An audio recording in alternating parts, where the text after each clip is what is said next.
You are 40 years old, or close to it. And somewhere in the back of your mind, there is a question you have been meaning to sit down and honestly answer for a while now. How am I actually doing? Not in the vague, everything is fine sense. But really, the numbers. The actual state of your financial life at this specific point in time. Most people at 40 have a general feeling about their finances. Some feel behind. Some feel roughly okay. A few feel genuinely confident. But very few have looked at the actual benchmarks, the real data on where the average 40-year-old stands financially, and compared it honestly to where they are. And the reason most people avoid that comparison is not laziness. It is something more specific. It is the fear that the number will be worse than the feeling. And for a significant portion of people at 40, it is. So today we are going to look at the numbers. All of them. The retirement savings data, the net worth figures, the debt picture, the behavioral patterns that explain how people arrive at 40 in very different financial places, and most importantly, what the math actually requires from this point forward. Because 40 is not the end of anything, but it is a moment where the cost of clarity is lower than the cost of continued avoidance. Let us start with the number that most people find most confronting. According to the Federal Reserve Survey of Consumer Finances, the median retirement savings for Americans between the ages of 35 and 44 is approximately $45,000. The median, meaning half of all people in that age range have less than $45,000 saved for retirement. Not invested poorly. Not misallocated. Less than $45,000 total. Now here is why that number is more alarming than it first appears. Most financial planners use a rule of thumb that says by age 40, you should have saved approximately 3 times your annual salary for retirement to be on track for a comfortable retirement at 65. For someone earning $60,000 per year, that means $180,000 in retirement savings by 40. The median American at 40 has $45,000. That is a gap of $135,000, and it compounds in the wrong direction every year it is not addressed. You might be thinking, okay, but I have time. I am only 40. Retirement is 25 years away. And that is true. Time is genuinely on your side in a way it will not be at 50 or 55. But here is what most people do not fully grasp about how compounding works at this stage. The money you save and invest in your 40s does something qualitatively different from the money you save in your 30s, not because it grows faster, but because by your 40s you typically have a higher income, fewer young child expenses, and potentially more financial stability than at any previous point in your life. Your 40s are the decade where the conditions for saving are often the best they have ever been. And for most people, that opportunity is being significantly underutilized. Let us look at the net worth picture, because retirement savings is only one dimension. According to the same Federal Reserve data, the median net worth for Americans aged 35 to 44 is approximately $91,000. Again, the median. And before that number provides any comfort, let us examine what it actually contains. For most households, the majority of that net worth is home equity, the portion of their home they actually own rather than owe the bank. When you remove home equity from the equation and look at liquid net worth, meaning money that is actually accessible and investable, the median drops dramatically. For many 40-year-old households, liquid net worth is under $30,000. $30,000 in accessible financial assets at 40. That is the median American reality. Now here is where the psychology becomes important. These numbers produce one of two reactions in people. The first reaction is denial, which sounds like these statistics do not apply to me. My situation is different. I have things that are not captured in these numbers. The second reaction is paralysis, which sounds like if I am already this far behind, what is the point of even trying? Both of these reactions are understandable. Neither of them is useful. And the reason they are not useful is that they both lead to the same outcome, which is doing nothing. And doing nothing at 40 is the single most expensive choice available. So let us talk about the debt picture, because you cannot understand the savings gap without understanding what is competing with savings for the same dollars. The average 40-year-old American household carries approximately $142,000 in total debt. This includes mortgage debt, auto loans, student loans, and credit card balances. The breakdown matters. Mortgage debt, when paired with appreciating real estate, is not inherently destructive.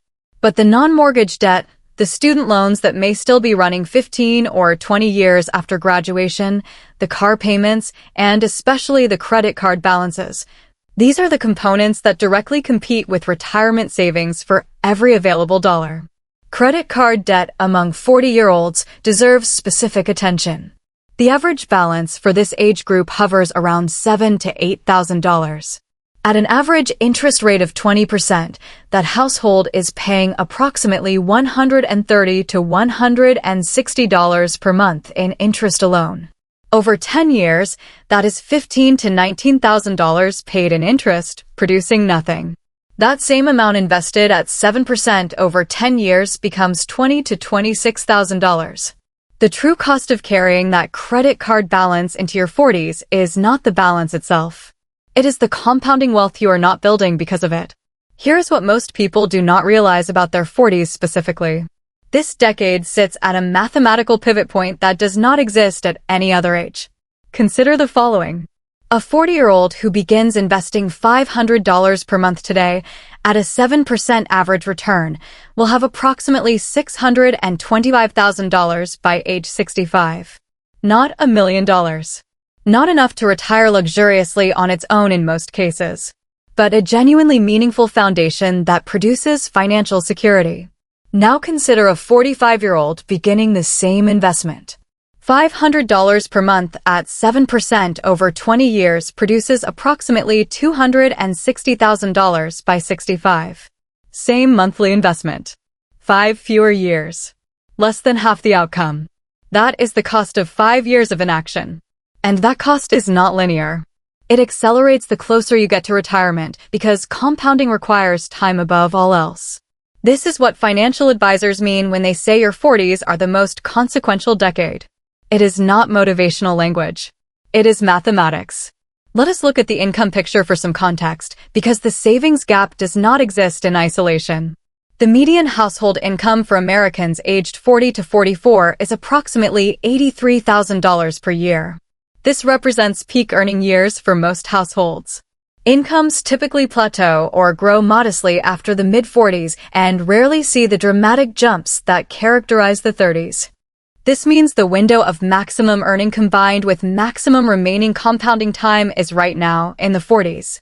And for the median household, roughly 15% of that income, about $12,000 per year, is going to non-mortgage debt service, payments that build no equity and generate no return.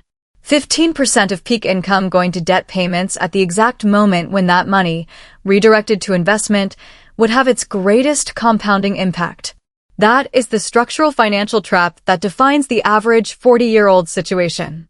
Now let us talk about the psychological dimension, because understanding why this happens is just as important as understanding what has happened. There is a concept in behavioral finance called present bias. It describes the human tendency to weight immediate rewards more heavily than future ones, even when the future reward is objectively larger. Present bias explains why someone will choose to spend $500 on a vacation today rather than invest it for retirement, even though they genuinely know intellectually that investing is the better long-term decision. The vacation is real, immediate, and emotionally vivid. The retirement account 30 years from now is abstract, distant, and emotionally flat. The brain systematically discounts the future and privileges the present. And this is not a personal failure. It is a deeply embedded cognitive pattern that affects almost everyone. What this means practically is that people do not arrive at 40 with insufficient savings because they were irresponsible. They arrive there because they made a series of individually understandable decisions that prioritized present experience over future security, often without fully calculating the cumulative cost of those decisions. The problem is not character. It is the absence of a system that counteracts present bias automatically before it can influence spending behavior. Here is the other psychological factor worth naming. At 40, many people experience what researchers call the financial false floor. This is the belief, often unexamined, that there is still plenty of time to address financial shortfalls, that the urgency is not yet real, that retirement is still comfortably far away. The false floor is comforting but expensive. Every year that passes on the false floor is a year of compounding that does not happen. And unlike almost every other kind of loss, compounding time cannot be bought back at any price. Now let us turn to what the math actually requires from 40 onward, because this is where the conversation needs to go.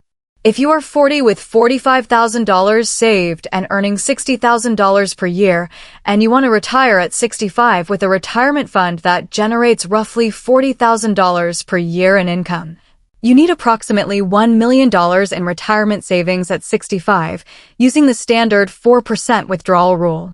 That means growing from $45,000 to $1 million over 25 years. At 7% average annual return, achieving that goal requires saving approximately $1,050 per month from today forward. That is a significant number, roughly 21% of a $60,000 gross income. It is not easy, but it is achievable. And the key insight is this: that required amount does not decrease if you wait. It increases. Every year of delay raises the required monthly savings amount to hit the same retirement target because there is one fewer year of compounding available. You might be thinking, but I am not starting from 45,000. Maybe you're starting from less. Maybe from zero. And if that is true, the math is harder, but the logic is the same. The required monthly amount is higher, but the direction is identical.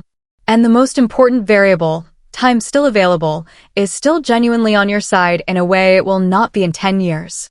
Here is a specific 3-step framework for anyone watching this at 40 who wants to move from the statistics to action. The first step is a complete financial inventory. Not a rough mental estimate. An actual document. Every account, every balance, every debt, every monthly obligation. Most people at 40 have never seen their complete financial picture in one place. The process of creating that picture is itself valuable because it removes the abstraction that allows present bias to operate unchallenged. Numbers on a page behave differently than a vague feeling. They demand a response. The second step is redirecting the debt payment toward investment the moment the debt is eliminated.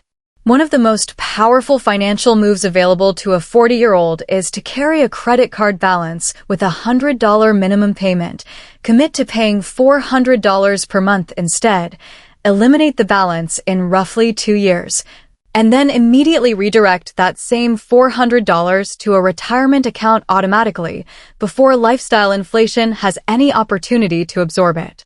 This does not require earning more. It requires keeping the cash flow consistent while changing where it goes. The third step is increasing the automatic investment amount by 50% of every income increase received from this point forward.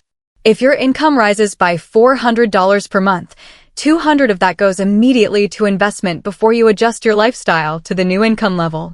The other $200 can improve your present quality of life. This approach intercepts lifestyle inflation at its source and converts it directly into compounding wealth. None of these 3 steps require a dramatic change in lifestyle. None of them require you to become a different kind of person. They require only that the system be structured correctly so that the right decisions happen automatically rather than depending on discipline and willpower that may or may not be available on any given day. Here is the thing about being 40 that the statistics do not capture. 40 is not a sentence. It is not an assessment of what your financial life will be. It is a snapshot of where your financial life is right now, and snapshots change. The people who use this decade well, who look at the numbers honestly, build the systems deliberately, and stop trading compounding time for present comfort, do not just improve their retirement picture. They change the entire texture of their financial life. They build the margin that creates options. They stop living in reaction mode and start making decisions from a position of actual choice. The average 40-year-old in America has $45,000 saved for retirement and is carrying nearly $142,000 in debt. That is the median. That is the center of the distribution. And if you are watching this video, there is a reasonable chance you are somewhere near that center, which means there is also an equally reasonable chance that with deliberate and consistent action over the next decade, you will be nowhere near that center at 50. That is the real statistic worth sitting with. Not where the average 40-year-old is, but where the 40-year-old who took the math seriously and built the right system ends up. Start with the inventory. Build the list. See the numbers clearly. Everything else follows from that. Because the most expensive financial decision available at 40 is the same one that has been available every year before it.